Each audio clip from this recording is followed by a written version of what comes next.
Have you ever heard of a law so strange it sounds like a joke? Well, get ready for a story that's completely real and utterly bizarre. We're heading down under to the vast and beautiful state of Western Australia, where there's a law that could turn you into a potato outlaw. That's right, I'm talking about potatoes. Those humble, starchy spuds that we all know and love. In Western Australia, possessing more than 50 kilograms of potatoes without a proper license is actually illegal. I'm not making this up. If you're caught with a trunk full of spuds, you could face some serious consequences. Now, I know what you're thinking. Why on earth would anyone care about how many potatoes you have? Is there a secret potato black market? A spud cartel running the streets of Perth? The reality is a little less dramatic, but just as fascinating. This law dates back to 1946, and it's all about economics and protecting the local potato industry. Let's travel back in time. After World War II, Australia, like many countries, was focused on rebuilding its economy and ensuring a stable food supply. The government wanted to regulate the potato market to prevent massive price swings that could hurt both farmers and consumers. To do this, they created the Potato Marketing Corporation of Western Australia. Think of it as the official potato police. This corporation had the power to control almost everything about potatoes: who could grow them, how many they could grow, and where they could be sold.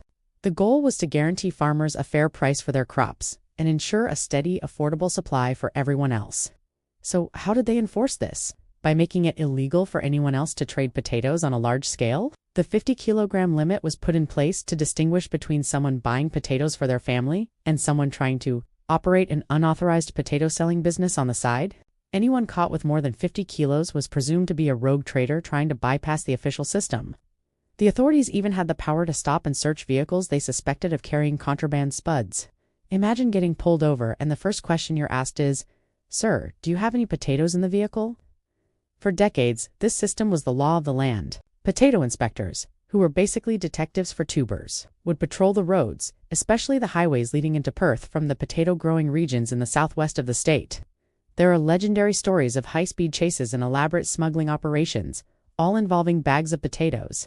One of the most famous cases involved a man named Tony Galatz, who became a local folk hero known as the Spud King. Tony Galatz and his family were big-time vegetable growers, but he was constantly at odds with the Potato Marketing Corporation.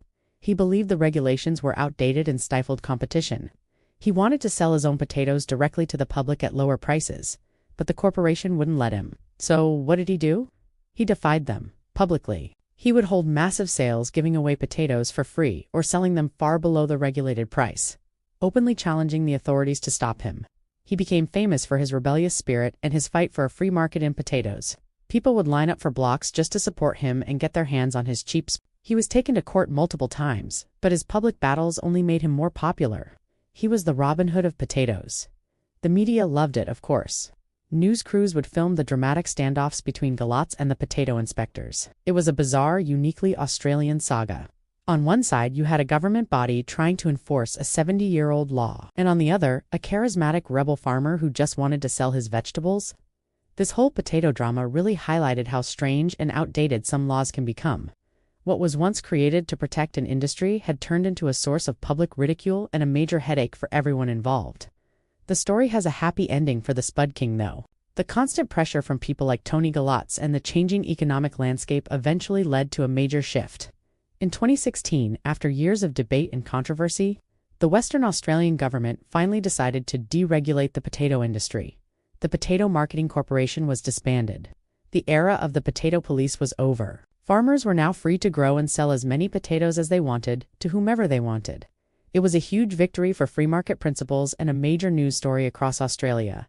But here's the crazy part. Even though the corporation that enforced the law is gone, the original law itself, the Marketing of Potatoes Act of 1946, technically remains on the books.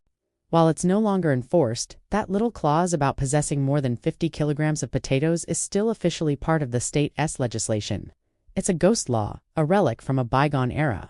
So, theoretically, you could still be a potato criminal in Western Australia. Realistically, no one's going to stop and search your car for spuds anymore. The potato wars are over. This whole story is a perfect example of how laws can have unintended and often hilarious consequences. It started with a simple goal, to stabilize the price of a staple food. But over time, it morphed into a system that led to inspectors chasing farmers down highways, and a man becoming a local legend for fighting for his right to sell potatoes. It makes you wonder what other strange, forgotten laws are still hiding in plain sight all around the world. Do you know of any bizarre laws in your city or country?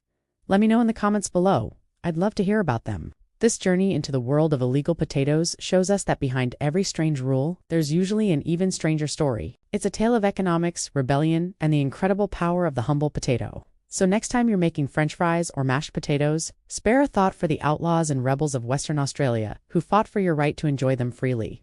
Thanks for watching and joining me on this weird and wonderful legal adventure.